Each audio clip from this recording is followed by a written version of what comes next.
तो there is a one problem. Question है the figure given below shows the location of atoms in the three crystallographic plane in the FCC lattice. Identify the plane. आपको plane identify करना है बेटा। तो suppose आपको ये एक अरेंजमेंट दिया हुआ है, ठीक है, और एक ये दूसरा अरेंजमेंट दिया है। और ध्यान से अगर हम देखें तो हमारे पास जो बी स्ट्रक्चर है, उस बी स्ट्रक्चर में पहली लेयर और दूसरी लेयर के बीच में गैप दिखाया गया है, और ये जो फर्स्ट लेयर है इसमें हमारे पास ये एटम टच कर रहे हैं, ये एटम टच नहीं कर रहे। तो if we see the face centred, तो हमें इसके लिए क्या करना पड़ेगा, फेस सेंटर्ड क्यूबिक बना लेना पड़ेगा। फिर हम देखेंगे कि ये एटम कहाँ से कहाँ लाई करते हैं, कहाँ कहाँ मिल सकते हैं आपको। तो सिंपल एज दैट कि फेस सेंटर पर जब हम बनाते हैं, एटम को प्लेस करते हैं, तो हम कॉर्नर पर टच करते हैं, कॉर्नर पर रखते हैं, और एक फेस सेंटर पर रखते हैं जो टच करता है सभी को। तो is it resembling this one और नॉट? बिल्कुल रिजेंबल करता है। तो ये हुआ हमारे पास फेस का प्लेन। और अगर अब हम इसको देखें तो ये कहाँ पर हमें मिलेगा, मतलब तीन एटम टच करते हुए कहाँ पर हमें मिल सकते हैं। तो अगर हम ध्यान से देखें बेटा इसी स्ट्रक्चर को फिर से, तो हमारे पास ये फॉर्म है ना, ये सभी टच करते हैं, बीच में गैप है। तो अगर आप ये वाली लाइन देखें और ये वाली लाइन देखें, दिख रहा है? ओके, क्योंकि बॉडी के सेंटर में तो कोई एटम होगा नहीं, इसके अंदर बॉडी के सेंटर में कोई एटम नहीं होगा। तो ये वाला लाइन और ये वाला लाइन यानी फेस के डायगोनल अगर मैं इस एटम को यहाँ पर ग्रीन से रिपीट करना शुरू कर दूँ, ये देखो एक लाइन आ गई, फिर बीच में गैप दिखा दिया, और फिर एक ये लाइन आ गई हमारे पास, राइट। तो ये वाली लाइन और ये वाली लाइन कौन सी है, ये फेस का डायगोनल और ये भी फेस का डायगोनल रिप्रेजेंट कर रहा है, राइट। ठीक है। और सपोज मान लें आपको कहते कि ये फॉर्म है, तो सी फॉर्म हमने अपनी तरफ से बना दी, और आपसे पूछे कि अब बताइए कि ये कहाँ पर मिल सकती है इसी फेस सेंटर में। तो बेटा ये आपको मिलेगी, ये जो हम बनाते हैं ना फेस के सेंटर पर, बताया था कि ये चार एटम आपस में टच करते हैं, देखो स्क्वायर बन गया, और ये इससे टच कर रहा है, ये इससे टच कर रहा है। तो अगर ऐसा कोई आता है तो ये आता है हमारे पास फेस के सेंटर वाला प्लेन। नेक्स्ट क्वेश्चन है which of the following scheme of ordering close pack sheet of equal size sphere does not generate close pack structure. If you remember हमने कहा था कि अगर ए एटम ऐसे लगाएंगे यानी क्यूबिकल क्लोज पैकिंग होगी, तो इसका पैकिंग फ्रैक्शन आता है 52.3%, जो बहुत अच्छी पैकिंग नहीं है। कहने का मतलब ये कि अगर सिमिलर एटम रिपीट करने लग जाएं, एक ही रो में आने लग जाएं। दूसरा पार्ट था हमारे पास इस टाइप की पैकिंग, जिसमें हमारे पास सेकंड रो ऐसे थी, मतलब atoms of the second row occupying the part of void of the first row. तो इन दो में से ये वाली पैकिंग स्ट्रॉन्ग थी। और अब हम अगर देखें तो अगर हमारे पास ए पैकिंग होगी तो ये लूज पैकिंग होगी, मीनिंग कि जब आपके पास कोई लेयर रिपीट कर जाए तो वो पैकिंग लूज़ होगी। तो अगर हमारे पास ए बी सी टाइप की पैकिंग है, या ए बी ए सी ये पैकिंग है, तो इन सभी पैकिंग में जो फर्स्ट लेयर है हमारे पास, उससे अलग है सेकंड लेयर, फिर सेकंड लेयर से अलग है थर्ड लेयर से अलग है फोर्थ लेयर, मतलब सब लेयर एक दूसरे से अलग है। थर्ड ऑप्शन में देखें तो ए बी फिर ए फिर बी ए आ गई, ठीक है बेटा। तो ये देखो यहाँ लेयर रिपीट हो गई, यहाँ लेयर रिपीट हो गई ना, बी ए रिपीट हो गई। तो रिपीट होने में हम बहुत अच्छी पैकिंग नहीं कर सकते, तो ये वाली पैकिंग हमारी बहुत अच्छी पैकिंग में काउंट नहीं होगी। देखो बेटा ये हम कई बार डिस्कस कर चुके हैं कि जो ग्लास में कॉन्स्टिट्यूएंट्स एटम हैं वो उतने ऑर्डरली अरेंज नहीं होते ऐसे। इसका कुछ रिफ्रैक्टिव इंडेक्स बनाते हैं कंपनी कि इस हिसाब से बनाती है कि ऑर्डरली तो अरेंज नहीं है कि लाइट इसमें से ट्रैवल कर जाए, लेकिन जब धीरे धीरे लाइट ट्रैवल करती है और शाम का समय होता है, इवनिंग होती है, मतलब लाइट धीरे धीरे गर्म होता है, धीरे धीरे ठंडा होता है। तो ये जो कॉन्स्टिट्यूएंट्स एटम है ये अपने आप को एक पर्टिकुलर फॉर्म में अरेंज करना शुरू कर देते हैं, क्योंकि slow cooling, slow heating, cooling इसको क्रिस्टलाइन बनाने लगता है। जब क्रिस्टलाइन बनाने लगेगा तो इसका रिफ्रैक्टिव इंडेक्स बदल जाएगा। रिफ्रैक्टिव इंडेक्स चेंज होने की वजह से अब लाइट प्रॉपर्ली इसमें से ट्रांसफ़र नहीं हो पाती है। इसीलिए ग्लास इनिशियली ट्रांसपेरेंट रहता है, फिर धीरे धीरे वो हेजी सा होने लगता है। क्रिस्टलाइन सॉलिड्स भी तो ऐसा बिहेवियर दिखा सकते हैं, मतलब अगर वो हीट अप होंगे तो उनका भी जो एटम्स का अरेंजमेंट है कुछ ना कुछ तो चेंज होगा ही।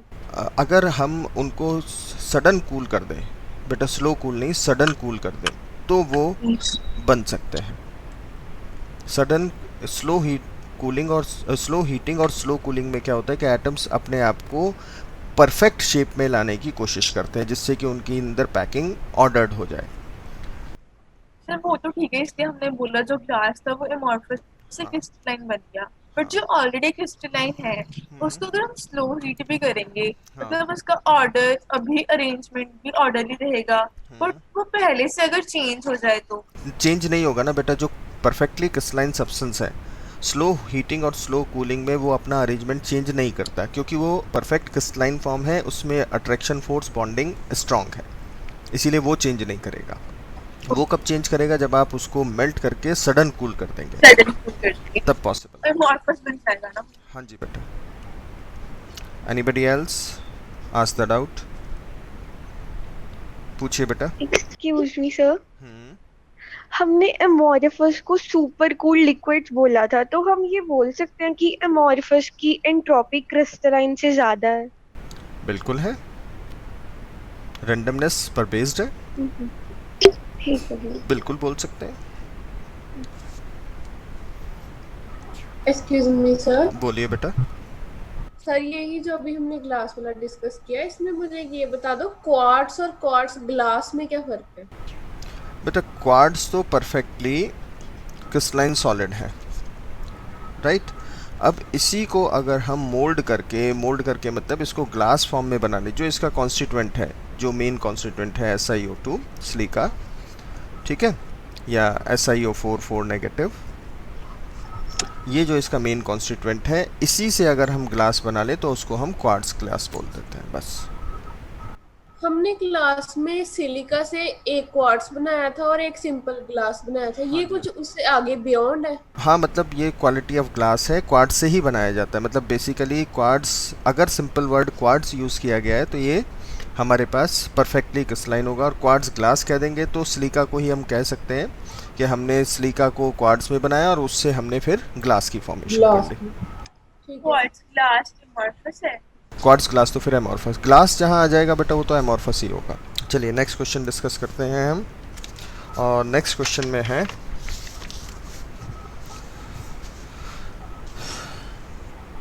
इन BCC lattice a unit cell is shared equally by this one। Yes sir. बेटा अगर आपके पास कोई भी क्यूबिकल यूनिट सेल है, कोई भी क्यूबिकल यूनिट सेल है, तो इस क्यूबिकल यूनिट सेल को कितनी और क्यूबिकल यूनिट सेल से आप अटैच कर सकते हैं, दिस इज़ द क्वेश्चन। तो हम क्या कर सकते हैं कि हमारा अगर कमरा है, क्यूब है, तो इसके बराबर में एक हम कमरा बना सकते हैं बेटा, बना सकते हैं ना? Yes sir. ओके, इस टाइप से इसके इस साइड भी बना सकते हैं हम, इसके आगे भी बना सकते हैं, इसके पीछे भी बना सकते हैं, इसके ऊपर भी बना सकते हैं और इसके नीचे भी बना सकते हैं। कितने कमरे बना सकते हैं हम इसके? 6 बना सकते हैं, 6 फेसेस हैं। सर यहाँ पे 8 नहीं बना सकते, मतलब कि क्यूब का एक फेस इन्वॉल्व होना चाहिए उस रूम में। क्वेश्चन में है इन BCC lattice a unit cell is shared equally by how many other unit cell। Unit cell से कितने हैं, तो इसको आप दूसरी यूनिट सेल कहेंगे ना बेटा, मतलब उसका फेस शेयर्ड होना चाहिए उसके साथ। ऑफ कोर्स अगर आप एक कमरे में बैठे तो आपके कमरे के बराबर में, लेफ्ट में, राइट में, फ्रंट में, बैक में और ऊपर, और अगर सपोज ग्राउंड फ्लोर नहीं है आप तो कहेंगे सर ग्राउंड फ्लोर पे कैसे बनाऊं, तो अगर ग्राउंड फ्लोर है भी तो बेसमेंट बना सकते हैं। साइड में भी तो एज की होनी चाहिए, 8 नहीं आंसर हो रहा। 8 क्यों होगा? साइड में भी तो मतलब एक कवर होना चाहिए, ऐसा तो अजीब सा स्ट्रक्चर नहीं बन जाएगा, साइड में प्रॉपर क्यूब से कवर हो जाएगा। हाँ, तो अजीब तो स्ट्रक्चर के अजीब और उससे क्या लेना देना। आप जिस कमरे नहीं में बैठे हो उस कमरे की दीवार को आप अपने बराबर वाले कमरे की दीवार के साथ शेयर कर सकते हो, लेफ्ट वाली दीवार को लेफ्ट वाले कमरे के साथ शेयर कर सकते हो, आगे वाली दीवार को आगे वाले कमरे के साथ, और पीछे वाली दीवार को पीछे वाले कमरे के साथ। छत को आप एक और ऊपर रूम बना सकते हो, और जहाँ फ्लोर है उसके नीचे एक और रूम बना सकते हो। तो कितनी और नहीं सर, यूनिट्स। शेयर्ड इक्वली बोला है, मतलब कि कोई पार्ट उसका शेयर हो, जैसे अगर हम 8 बनाएंगे तो उसकी एज भी तो शेयर होगी ना फिर। आर्ट मतलब जो कैसे बनाएगा बेटे, थ्योरेटिकल पर मत जाओ ना, ये पिक्चर बेस्ड क्वेश्चन है, कैसे बना लेगा आर्ट बताना जरा। सर उसके आगे पीछे 8 बन तो जाएंगे, टोटल 9 होते हैं ना, तो उसके आगे क्या 9 पीछे तो होते हैं, एक मिनट, क्या 9 होते हैं। एक क्यूब को सराउंड करने के लिए मेरे को 8 और मतलब टोटल 9 क्यूब से एक और क्यूब बन जाएगा ना सर। अगर मैं 9 क्यूब्स को अरेंज करूंगा हाँ इसमें जोड़ जोड़ के, तो एक और क्यूब बन जाएगा मेरे पास। हाँ ठीक है। तो वही अगर मैं एक सेंटर वाला क्यूब मान लेता तो उसके सराउंडेड में फिर सारे 8 और क्यूब हो गए जो आर्ट उसके। कैसे बनेंगे बेटा, थ्योरेटिकली नहीं जाना। आप इस क्यूब के सराउंडिंग में कितने और क्यूब बना सकते हो, बना के बताना जरा। देखो, एक यहाँ बनाओगे, हाँ जी। एक ये बना चुके हैं, एक ये बना चुके हैं, एक थर्ड ये बना चुके हैं, एक आगे बनाओगे।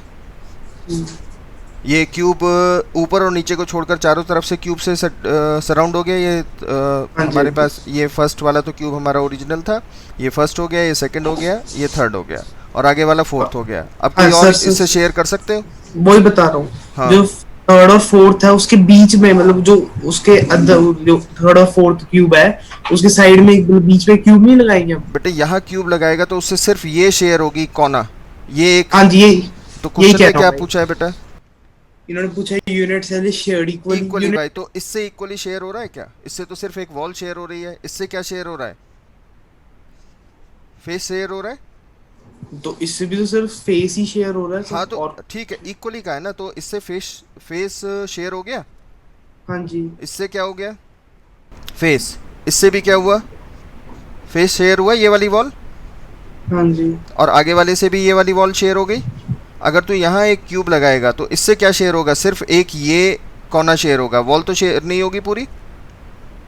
ठीक है, ठीक है, समझ गया, ठीक है। आगे बोलो। एक्सक्यूज मी सर, बोलो बेटा।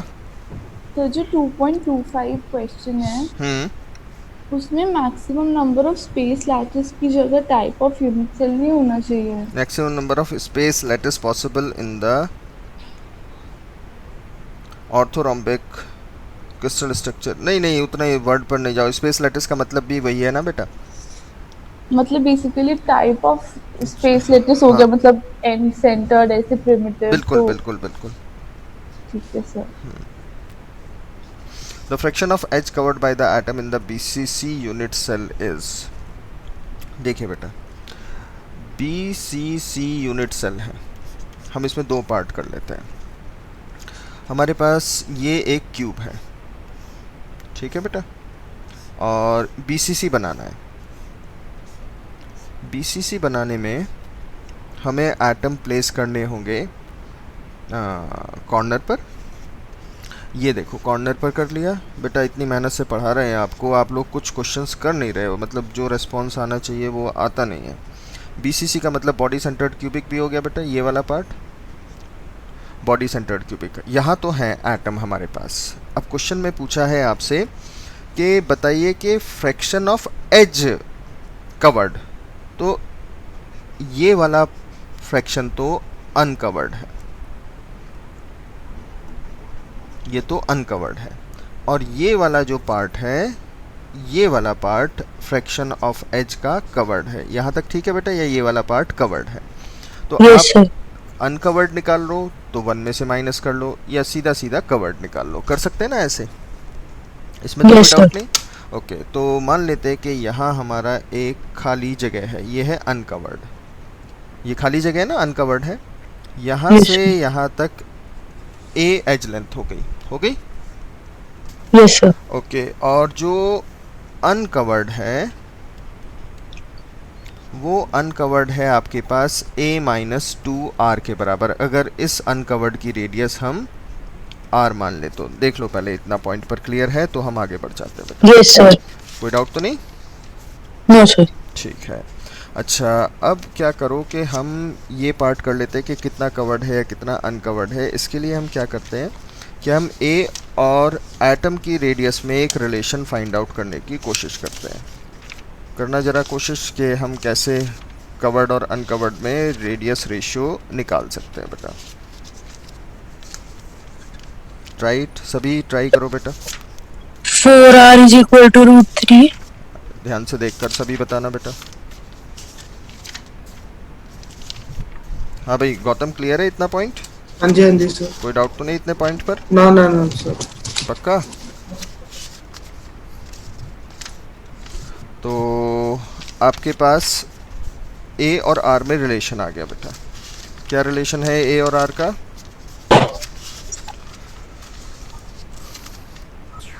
Four r is equal to a root. ठीक है बेटा। कोई डाउट तो नहीं इतने पॉइंट पर? No, sir. ओके तो हम अनकवर्ड को क्या लिख सकते हैं? अनकवर्ड को लिख सकते हैं 4r is equal to a√3। तो 2r कितना हुआ? a√3/2 हो गया बेटा। Yes, sir. ओके तो अनकवर्ड में हम लिख सकते हैं a माइनस a√3/2 लिख दिया अनकवर्ड। तो फ्रैक्शन कैसे निकालें? फ्रैक्शन निकालते हैं हम a को कॉमन ले लेते हैं 1 माइनस √3/2 डिवाइड बाई a हो गया बेटा, क्योंकि टोटल एज कितनी थी a से Yes, काट sir. दो। कितनी वैल्यू आ गई आपके पास? 1 माइनस √3/2 जिसको कैलकुलेट कर लीजिए। और अगर हम इसको कैलकुलेट करते हैं तो √3 की वैल्यू 1.732 डिवाइड बाई 2। क्लियर है इतना पॉइंट? Yes, sir. ओके तो सर बस इतनी वैल्यू आ गई है तो 0.866 कितना आंसर है? Okay, sir.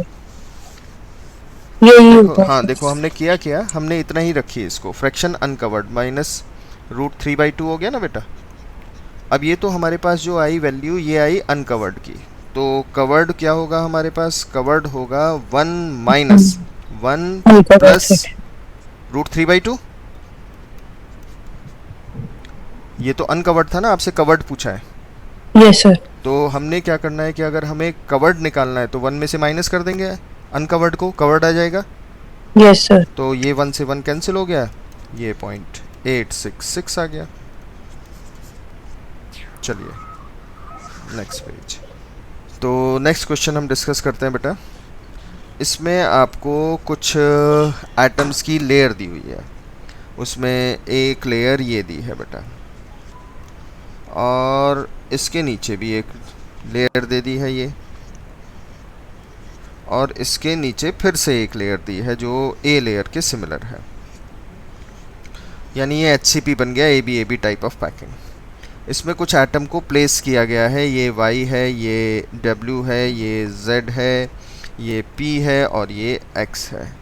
इन एटम को आपने निकाल देना है, तो बताना है कि कितने एटम आपके पास बचते होंगे। तो बेटा ये एक तरह का ये बन गया ना, ठीक है, और ये बन गया, ये यहाँ टच हो गया और ये इधर टच हो गया। तो बेटा जब हम इनको निकालेंगे तो देखो एक फेस का सेंटर चला गया, एक कॉर्नर चला गया, Z कंप्लीट चला गया, P कॉर्नर चला गया और X फेस का सेंटर गया। तो आपके पास जो कॉर्नर पर होते हैं हेक्सागन के, उनका कंट्रीब्यूशन होता है 1/6। और बचे कितने हैं हमारे पास? हम एक कॉर्नर और दो कॉर्नर निकाल चुके हैं, कॉर्नर टोटल होते हैं 12, यानी ये बचे आपके पास 10। तो ये हो गया आपके पास 5/3, राइट। फेस का सेंटर पूरा निकल गया, देखो ये x और ये y पूरा निकल गया। अगर x और y पूरे निकल गए तो इनका कंट्रीब्यूशन 0, और एक और एक ये दो और बचे आपके पास, इतने बच गए टोटल। तो +2 करते ही ये कितनी वैल्यू आ जाएगी? बोलो बेटा। 11/3, ठीक है। Yes yes. चलिए नेक्स्ट पार्ट पर आते हैं। एक और क्वेश्चन, AbO3 कोई सॉल्ट है हमारे पास, कंपाउंड है, जिसमें A+3 are present at the corner, तो ये सिर्फ कॉर्नर पर है। क्यूबिक यूनिट सेल है, O2 नेगेटिव आयन फेस के सेंटर पर है। ठीक है, ये भी ठीक है। Another B+4 to be place at the OV पर प्लेस्ड है। ठीक है, the lattice is occupied in the unit cell is, the lattice point occupied in a unit cell are, lattice point है वो कहाँ पर ऑक्यूपाइड है, are present at the corner. ठीक है, A+ ion are present at the O+2 ion the face center of the cubic unit cell। ठीक है, another B+2B is placed in the octahedral void, the lattice points occupied in a unit cell are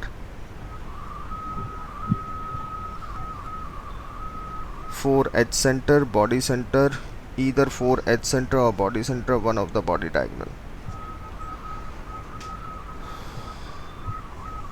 O3 हो गए, A1 हो गया और B।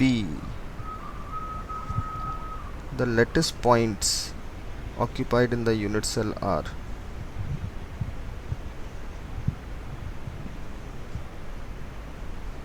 ओह अच्छा, ठीक है, तो A+3 आपके पास कॉर्नर पर है बेटा। ठीक है, कॉर्नर कोई ऑप्शन है हमारे पास? नहीं है। ठीक है, O2- कहाँ पर है? फेस सेंटर कोई हमारे पास ऑप्शन है? नहीं है। B+4 कहाँ पर है हमारे पास? एज के सेंटर पे भी हो सकते हैं और बॉडी के सेंटर पर भी हो सकते हैं ना? यस। अगर बॉडी के सेंटर पे पहला ऑप्शन है 4 एज सेंटर, अगर आप 4 एज सेंटर को ऑक्यूपाई कराओगे तो B आपको कितने मिलेंगे बेटा? 1/4 into 4 दैट इज 1। क्लियर है? यस।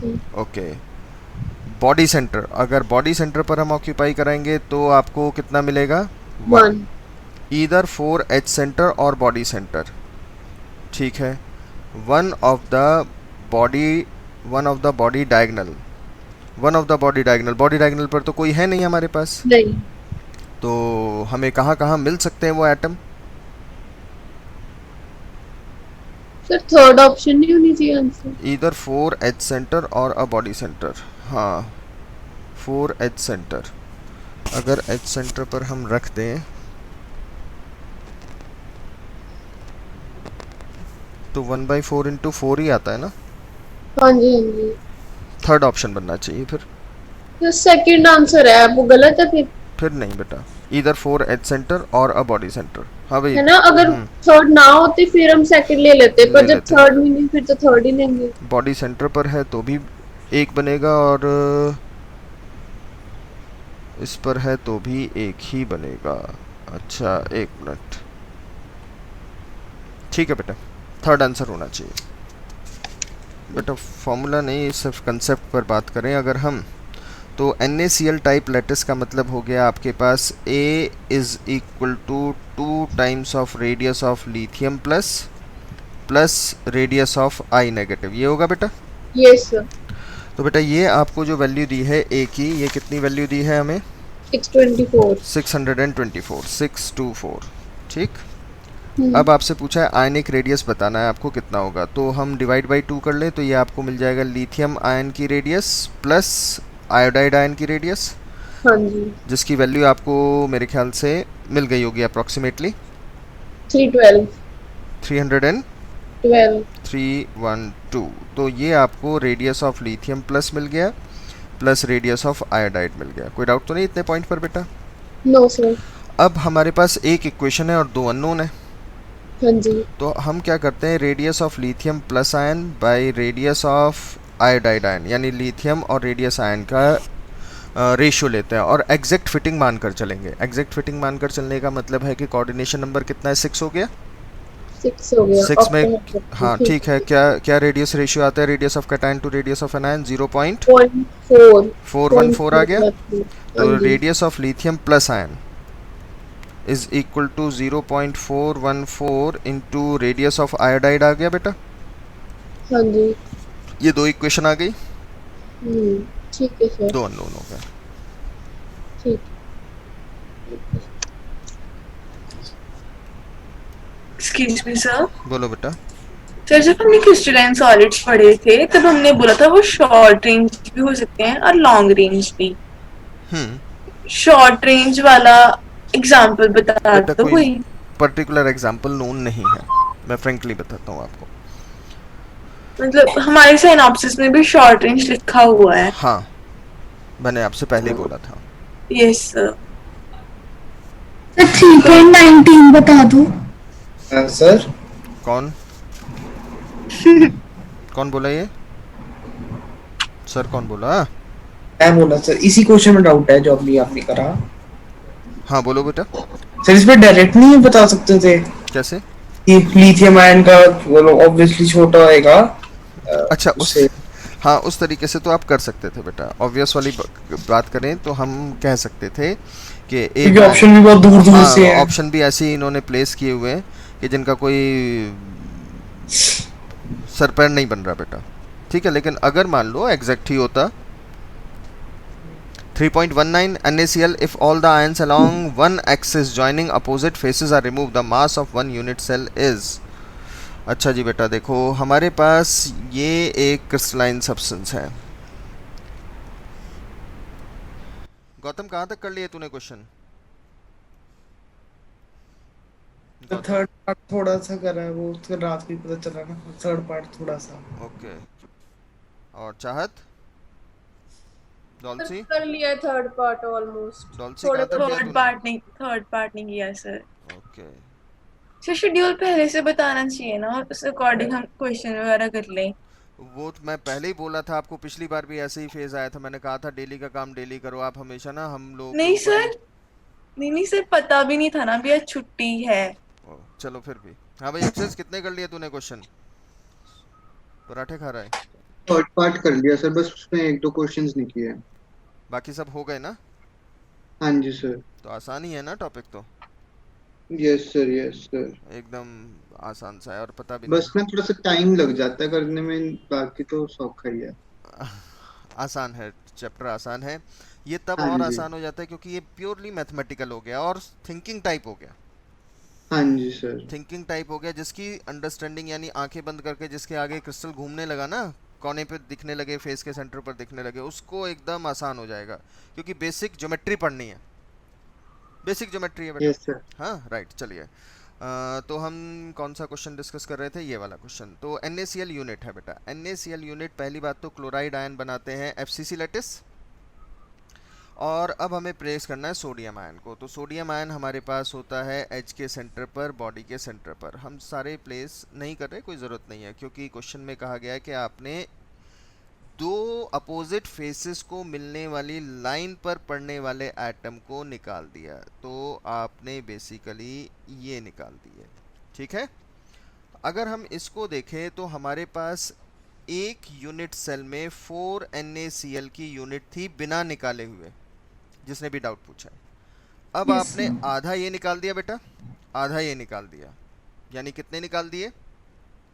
1। और एक बीच में से ये निकाल दिया सोडियम। Yes, sir. तो कुल मिलाकर आप माइनस कितना कर चुके? एक NaCl यूनिट कर चुके हो। Yes, sir. 58.5 आपके पास मॉलिक्यूलर मास होता है या फॉर्मूला मास होता है पर मोल का। क्लियर है इतना? Yes, sir. तो आपके पास अब 3 NaCl बचे बेटा बस। Yes, sir. हो जाएगा। तो 58.5 इंटू 3 AMU में आएगा, Yes, sir. ग्राम पर मोल में नहीं आएगा। Anybody else doubt? Sir 3.17. 3.17 अभी तो अच्छा सॉरी, ये लीजिए 3.17 rock salt AB of a sphere from the face in a unit cell are removed, then the number of octahedral void destroyed, that is void that cannot be no longer as a octahedral void in a unit cell are। तो ये आपके पास एक NaCl का structure था बेटा। इसमें से आपने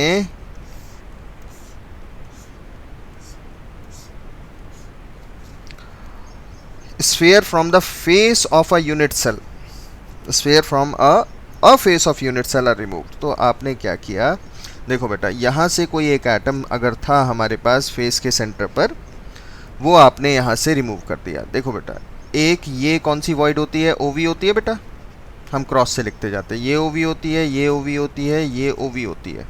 क्लियर? Yes sir. ओके, तो ये चार तो डिस्टर्ब हो ही गई। Yes sir. ओके, ये कौन सा सेंटर है हमारे पास, बॉडी का सेंटर? Yes sir. ओके, यहाँ भी ओवी होती है।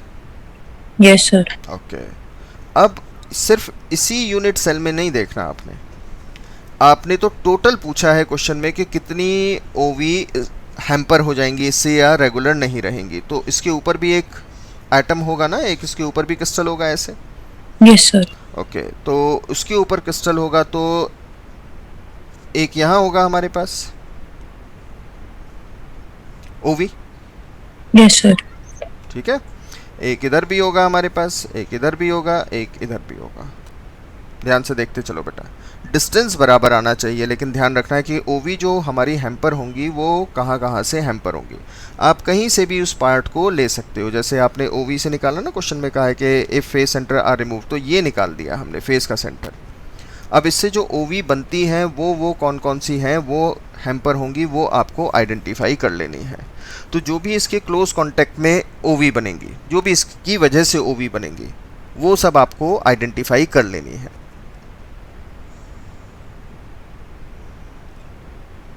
समझ आ रहा है इतना पॉइंट? Yes sir. बस 9 ओवी हो गई हमारे पास। Excuse me. हाँ, ऊपर वाले क्यूब के बॉडी सेंटर वाली ओवी डिस्टर्ब नहीं होगी? किसके लिए? जो ऊपर वाला क्यूब है उसके बॉडी सेंटर पे भी तो एक ओवी है, वो इस एटम से डिस्टर्ब नहीं होगी? बेटा, हमें ये देखना है कि अगर हम ये निकाल रहे हैं तो हमें एग्जैक्टली इसके सराउंडिंग में कितनी है,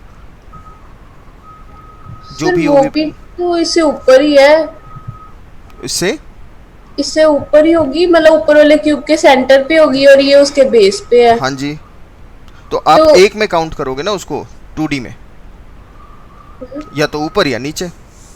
फेस का सेंटर आपने निकाल दिया, ये फेस का सेंटर निकाला। 1 मिनट में टाइम देख लो बेटा। चलो फिर हम कल डिस्कस करते हैं। अब 1 मिनट रुको।